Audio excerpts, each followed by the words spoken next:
Bersama saya Wisnu Nugroho, inilah Beginu. Bukan begini, bukan begitu. Halo pendengar setia Beginu. Selamat datang di episode terbaru persembahan Kompas.com dan Media Podcast Network. Sebelum mendengarkan sesi episode kali ini, jangan lupa follow dan beri rating terbaikmu untuk podcast Beginu di Spotify, serta nyalakan notifikasinya supaya kamu bisa terinfo setiap ada episode terbaru. Follow juga Instagram, TikTok, dan Twitter kami di @medio by KG Media. Di episode ini, kita akan menyelami kisah Devan Yulio, dan peran kontennya menggambarkan generasinya. Bincang-bincang Wisnu Nugroho dengan Devan Yulio kali ini membahas tentang Devan Yulio dalam berkonten dari akun Semakin di Devan. Devan menggambarkan keresahannya melihat karakteristik sosial di sekelilingnya. Devan mendapat langkah ini juga melalui stand up komedi saat dirinya bisa menertawakan kehidupannya. Yuk, langsung saja kita dengarkan lebih lanjut. Mama dan Papa suka bingung cari hiburan yang edukatif untuk anak dan cara menjaga hubungan dengan si kecil agar semakin erat? Yuk dengerin podcast Dongeng Pilihan Orang Tua persembahan Medio by KG Media di Spotify.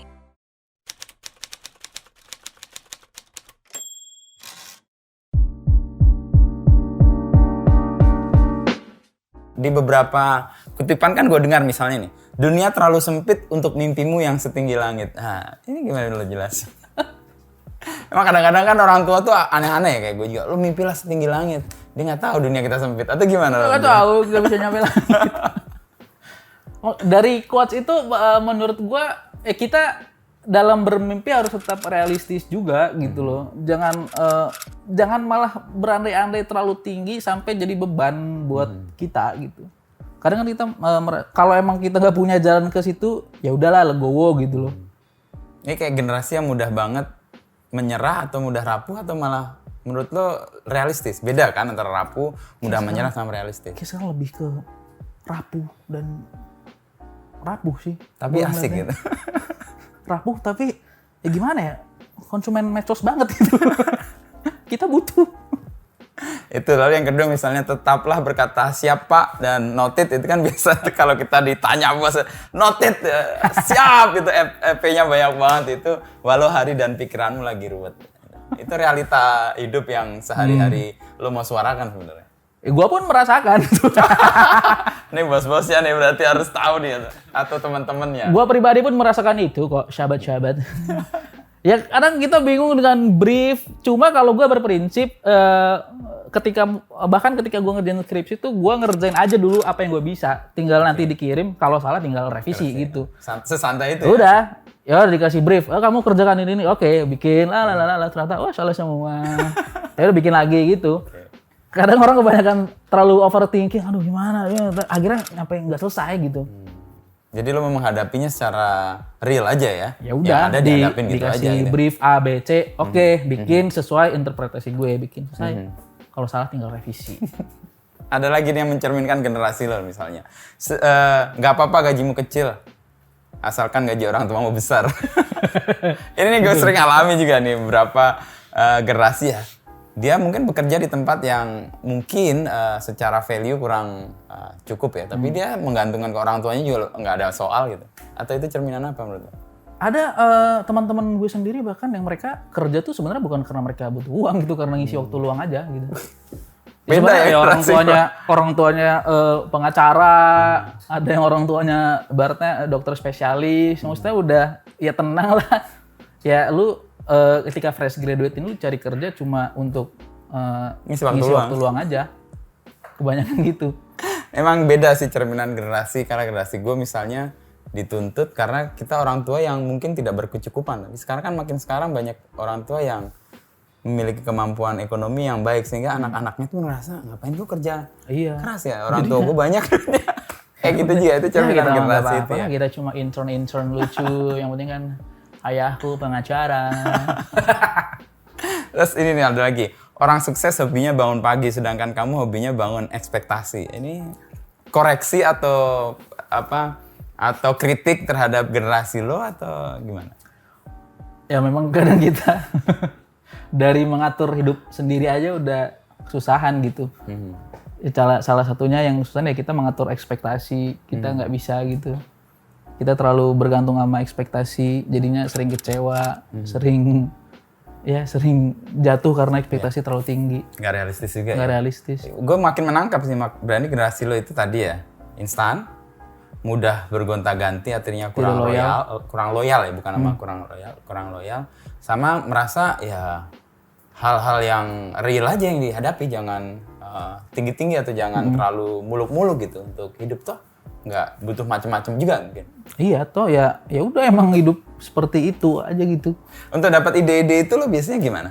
Gua kalau cari-cari ide itu pertama dari materi-materi stand up comedy gue beberapa, ada yang gue keluarin di situ, dari masalah pribadi gue juga ada. Terus gue searching juga, gue observasi juga, gue ngeliat di Twitter tuh tempat orang banyak ngeluh. Iya benar. Teman-teman gue pada ngeluh di situ, ngeluh tentang kerjaan, tentang percintaan. Terus gue ngeliat juga akun-akun yang berlawanan sama gue gitu. Ya akun-akun motivasi gitu loh. Akun-akun motivasi, akun-akun senja tuh gue juga ngeliat. Justru lo mau dekonstruksi itu? Justru saya patahin. Ambil contoh yang berangkat dari pengalaman lo apa misalnya. Lalu nanti yang dari yang motivasi lo shit. Yang dari pengalaman gue itu ketika waktu itu ada quotes gue, lu kemana-mana kehujanan makanya punya mobil. Saya punya tapi mobil orang tua. Oke. Bukan mobil saya pribadi.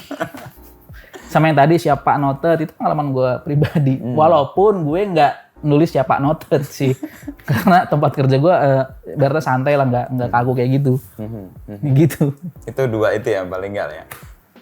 Apa tadi yang soal kehujanan lebih baik punya mobil itu. Ya, itu benar banget sih.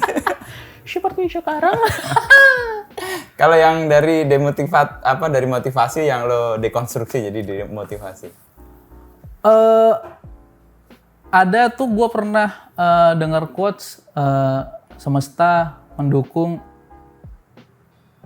lupa, semesta mendukung, intinya semesta tuh ngedukung lu, padahal di situ gua twist bahwa semesta tuh emang tidak mendukung orang yang kurang. Intinya gitu. Kurang itu apa? Kurang itu ya kurang. Maksudnya kalau kurang. Ya. Artinya lo nggak perlu dibuai dengan hal-hal yang sifatnya kayak palsu ya. Itu lebih menghadapi realita ya. Sebenarnya itu kan bukan generasi yang rapuh sebenarnya. Kalau lo kembali ke situ, artinya orang lebih mau menerima adanya dan nggak masalah lo buruk, nggak masalah lo nggak sempurna, nggak masalah lo nggak keren, nggak masalah lo nggak sukses. Itu mah lebih oke sebenarnya kalau orang memahami generasi ini. Sebenarnya cuma jatuhnya orang jadi terus terbuai aja dengan kata-kata manis itu dan nggak bikin itu gerak gitu loh. Lebih ke apa ya? Bikin jadi manja sih gue ngeliatnya. Gue kayak rebel banget di sini. Takut sih. Tapi kan demotivasi yang lo buat itu kan juga kan membuat orang terbuai juga. Coba kasih contoh yang tadi tuh. Ya. Yang kamu butuhin itu resign, bukan istirahat. Itu kan misalnya untuk orang-orang yang overwork atau punya pekerjaan yang banyak gitu ya. Sementara gajinya nggak sebanding gitu. Nah, orang-orang kan seringnya di medsos-medsos kan gue ngeliat mengeluh, sabar, tarik napas, kamu butuh rehat, lala gitu-gitu. Semua ini bukan salah kamu gitu-gitu. Menurut gue ya udahlah, emang udah bermasalah udah resign gitu. Daripada lu istirahat doang, nanti masalah datang lagi. Masalah lagi ya. Mending langsung resign. Itu cerita yang lebih real untuk menjelaskan tadi ya, mudah sekali untuk hal yang instan dan mudah sekali untuk berpindah karena nggak loyal itu ya. Berarti ada positifnya juga sebenarnya. Iya. Kita kan nggak harus mempertahankan hal-hal yang menyakiti kita terus. Wih, keren banget gue ya. Harusnya memang kayak gitu. Iya kan? Ya udahlah. Itu sisi menguntungkannya sih. Sisi menguntungkannya. Sisi menguntungkannya. Kalau dalam perjalanan lo ke depan nih, lo kan membangun sebuah brand ya, atau istilahnya ya semakin di depan ini kan orang udah lihat lah, oh ini akun yang mencoba berdamai dengan realita apapun buruknya, tapi didekati dengan cara komedi dan berdamai dengan diri sendiri ya. Ke depan lo dengan ini semua mau apa? Tujuan gue semakin di Devan, mimpi, ngomongin mimpi. Tapi gue juga punya mimpi. Lo punya mimpi berarti kan? Tapi jangan setinggi Saya langit. juga punya mimpi, surprise. Gue pengen bikin show stand up comedy gue sendiri, show tunggal. Mungkin nanti bentukannya dalam kemasan seminar demotivasi. Oke. Mario rapuh. Mario rapuh.